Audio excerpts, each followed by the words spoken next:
Sorry I missed your opening statements. I had a live radio Q&A I had to do at that time. I'm going to start with Judge Davis.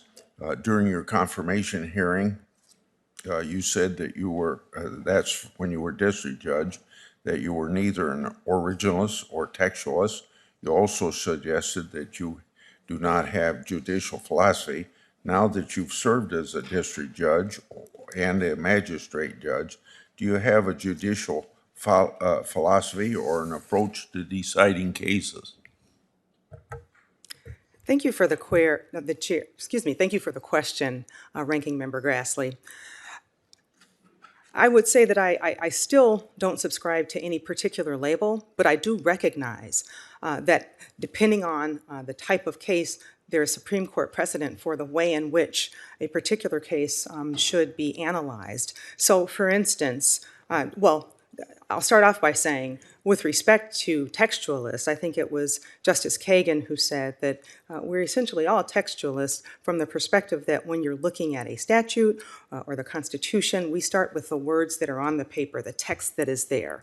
The Supreme Court has also indicated in certain areas looking at the original meaning is also important. For instance, in Heller, that is exactly what the Supreme Court said, and also in Crawford in dealing with confrontation clause issues.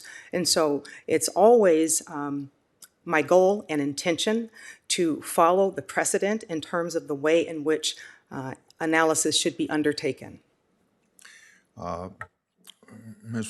Friedman, your career has focused heavily on habeas corpus, I've been informed. The Third Circuit has many cases involving corporate law, security litigation, antitrust, administrative law. And so I'm interested to know how you would handle other legal issues. Have you handled cases in any of those areas that I just described or areas that I didn't mention that you would probably think of? If not, can you tell us about your plan to become familiar with the areas of law besides habeas? Thank you, Senator. In my 12.5 years of service as a federal public defender, I have frequently encountered a variety of legal issues. I represent individuals who are challenging convictions and sentences that occurred in state court as well as federal court. And so I often need to study state law, state procedures, as well as substantive and procedural federal law. So those skills I would use, if confirmed, to review a variety of matters on the Court of Appeals. Additionally, as a judicial law clerk for 2 years, I worked on all manner of civil cases, including many of the types of cases that you mentioned in your question, Senator. Okay, another question for you.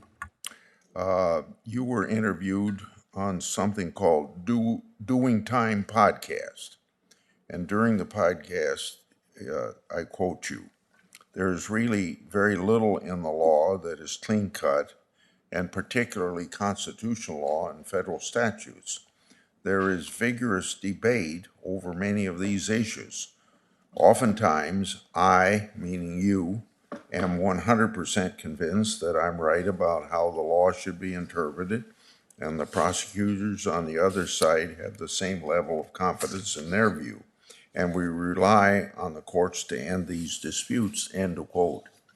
Do you think that you often disagreed over the meaning of federal law because of differences of judicial philosophy? And can you tell us what your judicial philosophy is and how you think about it should be interpreted? Law should be interpreted. Thank you, Senator, for that question. In thinking back about the times in which opposing counsel and I have disagreed about matters of constitutional law, I think primarily it's because of our perspective as advocates for our particular clients.